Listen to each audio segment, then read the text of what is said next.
За trust гэж байгаа. Би яагаад энэ trust-ыг trust-аар нь орхисон гэхээр ерөнхийдөө бол яг хар утгаар нь юм уу шууд утгаар нь орчуулах юм бол итгэлцлийн сан гэсэн үг.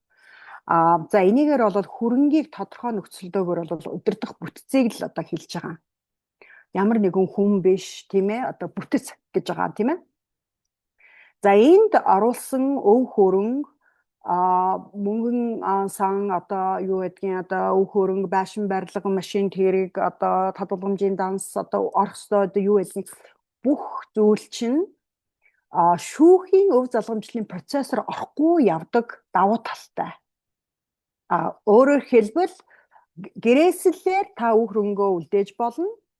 Гэрээслэлээр үлдээсэн өв хөрөнгө болвол өв хөрөнгө үлдээж болно. Эсвэл trusted өв хөрөнгөө шилжүүлж болно. Бүтцлөө. Гэхдээ тэгсний тэр хоёрын ялгаа нь бол одоо ерөнхийдөө зарчмын нэг гэхдээ ялгаа нь юу гэвэл гэрээслэл бол заавчгүй шүүхийн системээр ордог. Trusted шилжүүлсэн өв хөрөнгө болвол шүүхийн процессор шилжихгүй шууд одоо зохицуулах боломжтой. За энэ видеон дээр олоор тодотгож одоо та бүхэндээ хэлэх юм нь болохоор trust буюу тэр will хоёр том ялгаатай юм байна шүү. Нэг нь шүүхээр орно, нэг нь шүүхээр орохгүй байна. Тэгэхээр шүүхээр орохоор яадаг вэ гэдээ уянгаа хичээс асууя. Шүүхээр орохгүй байвал ямар ашигтай юм бэ, тэ? Тэр тал дээр газ тодтогоо та бүхэндээ хэлээд өгчээ.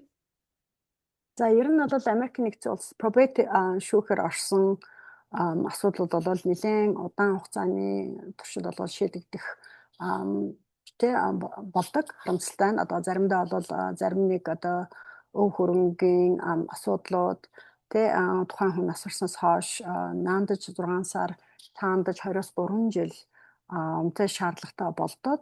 За хоёрдугаарт бол одоо шүүхийн системээр орж байгаа гэдэг чинь одоо хуульч авна гэсэн үг. За шүүхийн холбогдлолтой бүх одоо хураамжууд ингээд зарлууд гарч ирнэ гэсэн үг.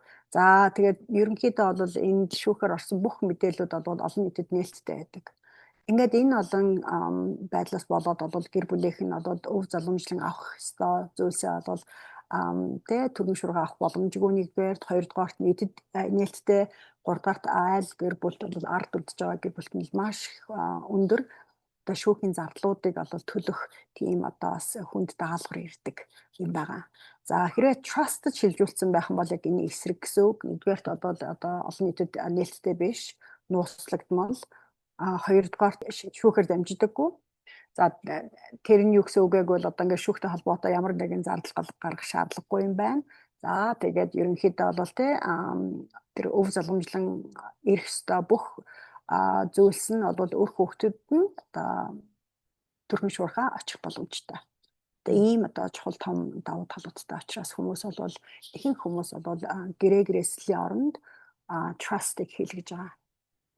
За баярлалаа уянгаа ихтэй. Тэгээд бүгдөө та бүхэн ойлгосон бах. Ойлгоогоо л бид хоёртой холбогдоорой. Тэгээд бид нар бүгдөө trust-а хийх хэрэгтэй маань зөвхөн will хийлгчээд яваад ахгүй нэ шүү. За тэгээд сонсон баярлалаа та бүхэнд.